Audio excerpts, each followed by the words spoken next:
You've got to watch this. You have got to watch this. Piers Morgan, classic show.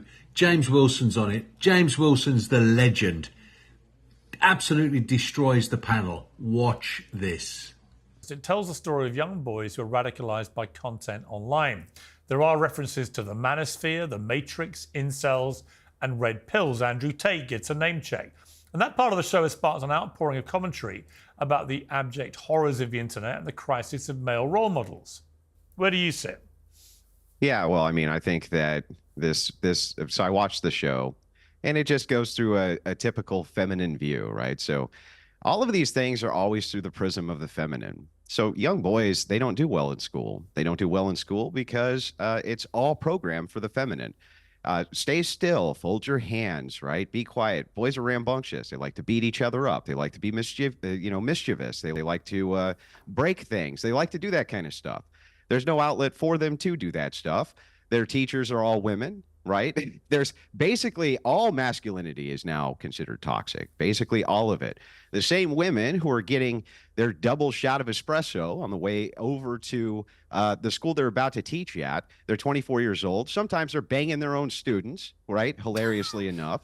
And then these people go out to parliament. The same women will go to parliament. They vote to send men off to war to stab each other in the face with bayonets. And you're concerned about toxic masculinity. It cracks me up. It's like the brutal savagery of men is a necessary precondition for society to exist.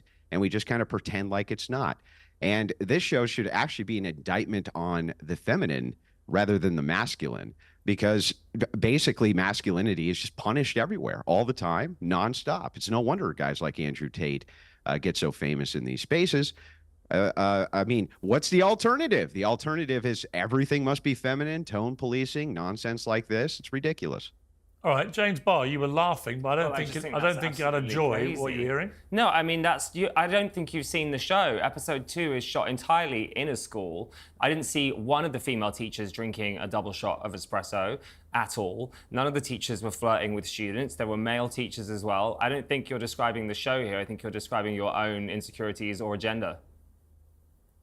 Yeah, so this doesn't contend with the argument. Like, do you understand that I'm making an argument, an indictment of society itself based around my ideas that I'm seeing from this show? That's what I'm actually doing. So if you could contend with the fact that male savagery is necessary for the security of a nation and that women will indeed vote in the future in parliaments to send men off to war to stab each other in the face at 18 years old with bayonets, perhaps you can contend with that before we start, getting into, well, tone policing is actually good and toxic masculinity is actually bad. It's like, I think there needs to be a little bit more toxic masculinity, or what you consider to be toxic masculinity. Well, great, good for you. Nothing. I'm glad you think so. Nothing. No, I mean, I just don't need to argue with that because You just stun locked. You got nothing. You're making up You an do agenda seem that unusually I've not said by that, I've not said anything. I haven't literally said nothing about James, toxic you were literally masculinity rendered silent. at all, Like, you had no way of responding. I'll tell you what, you can't argue with a completely illogical argument that has, like, I've not made any of the comments. It's a logical argument. You may not agree with it. I've not made any of the comments. He's making a perfectly logical argument. That you are firing at me. None of those comments are things I've said or believe in.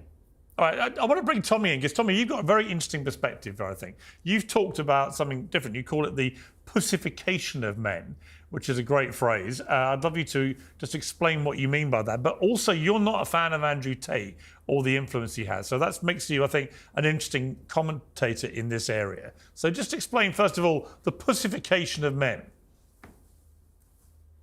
So I think over the last probably 10 years, there has been what I call the pussification of men. It was everything should be about your emotions and your feelings, and men were emasculated, and this whole concept of toxic masculinity warped the minds of a lot of young men. But what we're seeing now is these young men who look at Andrew Tate and the Tate brothers, and they see somebody who's just quite frankly a douchebag and disrespects women.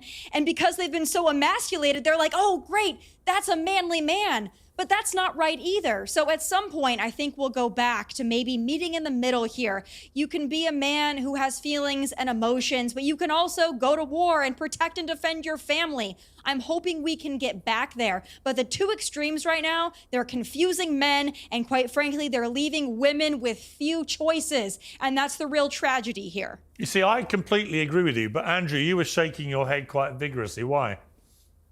Yeah, well, I mean, it's just more feminine or feminist nonsense ultimately.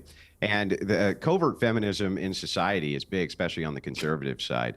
So here's what happens, right? Women need to have feminine virtues for men to be pursuing masculine virtues, for you to say things like, well, men, what I want is for men to protect me and I want men to make money. Well, that's great. What that ends up doing is it gives you a set of privilege in society. What do men get? What do men get for doing that for you? What are we getting from women for doing that? Are we getting chaste virgins on our wedding night? No, we're not getting chaste virgins on our wedding night. Are we getting women of great virtue? No, we're not getting women of great virtue. The idea of courtly love is supposed to be done for women of great virtue. Where are they? Well, they're nowhere. And so in modernity, in society, when female conservative influencers say this, it's actually a form of covert feminism. They're saying, I want privilege in society, right? But what is it women are giving to men to get it? What? What are they giving them? Tell me. Well, they Can I gave please, you a place Piers, can I please chime in here? Yes, you can.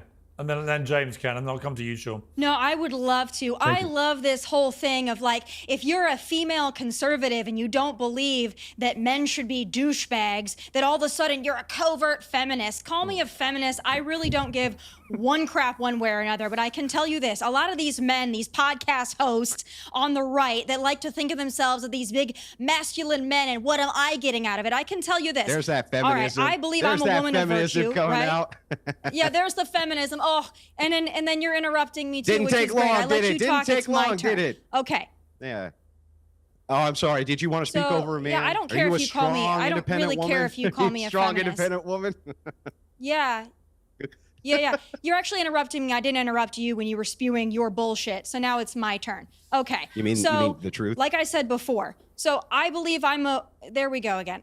Piers, I'm a woman of virtue. I happen to be independently successful. I have a husband who's not only a former professional athlete, but is currently a professional baseball coach. So is he not a masculine man? I mean, I'm confused here. What's your concept of a masculine man? Mine is a man who respects me. Yeah, that misses the point, though. Like, you're still not contending with the argument what's your making. point? I'm saying inside of society, right this second, right, masculinity is not only punished, but also women on the right, covert feminists on the right, are constantly and consistently talking about how they need to have privilege in society. I want men. Their version of masculinity is men who take care of us, men who protect us, men who do all of this. Those are all duties that men have towards women. Great. What are the duties that women have towards men? What are the duties that women have towards anything? What do men get out of this arrangement? What are we getting out of this arrangement? Can you tell me? I mean, Well, as I was going to argue answer that a men second ago. innately should be protectors and providers. Hang on one second. Let Tommy Most respond. men are born that way. Let Tommy respond to that, and then I'll come to you, Jez. And then Yeah, Sean, most you've men been are- waiting patiently. So Most men are born to be protectors and providers. I can't imagine my dad saying, you know what, to my mom, you know what, I'm not going to be a protector and a provider unless you do this. That's not how real men operate. Real men are protectors and providers, and they marry women who hopefully great. have A some woman telling virtue, us what but real also men bring a are lot to again. the Great. table as well, that are great mothers, great wives, caretakers of the home. There's nothing wrong with being a traditional wife and mother. You're misunderstanding me if you think that I think that women should just be out doing whatever they want. I think that I there love getting are lectured gender by roles that women should on be what real men respected. are. That's But I great. don't think a man needs to get something out of it to be a manly man, a protector, and a provider. If you think you So need to nothing. get So you something should out have of nothing. it, I quite frankly don't So consider you a nothing. real man. Yeah, so you have Okay. nothing. So you have nothing. But we'll No women discuss have in a no moment duties, whether nothing. Andrew They just Wilson get is a real man. Piers, But Piers, let's I go to- offer nothing. I offer nothing. You He offer didn't me offer a a single lot of argument. things, Tommy. No. That's why I always love having you on the show. You know that. Let's go to a real man, James Barr. Thank you. I do see myself as a man, and I know that you'll be looking at me thinking, well, you're not. You're wearing makeup. You're wearing colourful clothes. Like, look at me. I'm really camp. My nails are Yeah, I mean, painted. they are worrying But, you know, signs, I you're agree. sat there smoking a cigarette. I'd love to get a vape out and start drinking a beer. You know, pints with the lads. Just connect with you over that. I think that you have some insane opinions on what women are meant to do for you. It's crazy that you don't appreciate that a woman actually gave birth to you. Like, she gave you a womb for 9 months and then looked after you, I would hope, for the beginning of your life. And you're sat there going, what do women owe men? Women don't owe men anything. No one owes you anything. You have your own life. Do you understand that if you make an argument and you say that I've women are watched supposed your to be seminar on how to win an in argument. a position, if women are supposed to be in a position of privilege where men do A, B, C, and D for them, and then I ask, well, what duties do women have? And you say, well, nothing. No one said right? that And then you men wonder, need- why are men personally, checking I don't- out? I don't know why men are checking out. I don't get it. You just That's sound so silly, man. funny. Andrew, do you intrinsically disagree with what you've just heard? Yeah, I do. I think, again, all of this is always the burden on men. Burden on men. Burden on men. Men need to be doing this. No, it's a family, Andrew. The family. Hang on. Let me finish, family, man. Andrew. Men need to Husband and wife. Okay, yeah. So let me Husband back up. Okay. Again, men need to do this. Men need to do that. What I'm talking about is what duties do women have in society? What are the actual women's duties towards men? Everybody is raised from the time they're kids how we're supposed to treat women. We all know how to treat women. We never talk about how men are supposed to be treated. That's almost never discussed, especially by how women are supposed to treat men, what their duties in society are. This has been completely dispelled. Guys like Tate have risen because Christianity itself has become a feminized religion, especially the Protestant sects has become completely feminized. And it didn't used to punish masculinity at all. And now it does. And so where's the alternative? Where's the spiritual alternative? It's nowhere. And we need to get back to this fundamental question of what even is misogyny? Because I don't think that men kicking the crap out of each other, being brutes, insulting each other, hazing each other, even bullying each other is misogyny. Not only do I not think it's misogyny, I think it's perfectly healthy. Yeah, but I don't think that's misogyny. Well-adjusted. Is that the Yeah, argument? but that is not misogyny. Well, no, hang on. Well, hang How on. But women see this is tone misogyny policing. is where you They- have a hatred or whatever you want to phrase it towards women. It's not about men treating men. Sorry, It doesn't matter toxic how we treat- masculinity is what I'm referencing here, and toxic masculinity is what they're claiming leads to misogyny. So what I'm talking about is these are all masculine traits. There's nothing wrong with them, right? When you're talking about misogyny itself, I want to know what that even is. Is it just asserting yourself to women, telling women no, telling them no, that's bullshit? No, I telling would them say you're it's wrong, okay. Let me telling them answer you're you. saying stupid things.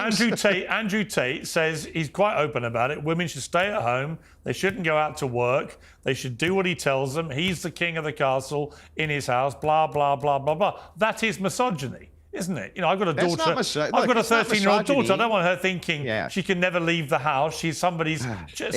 It's not never leaving the house. Look, it is true that the world would be a better place if we didn't have it inverted and women did have a natural role at home and that was glorified and that there was government propaganda around the nuclear family and keeping women home. Why do you want to outsource the raising of children to strangers instead of your wife?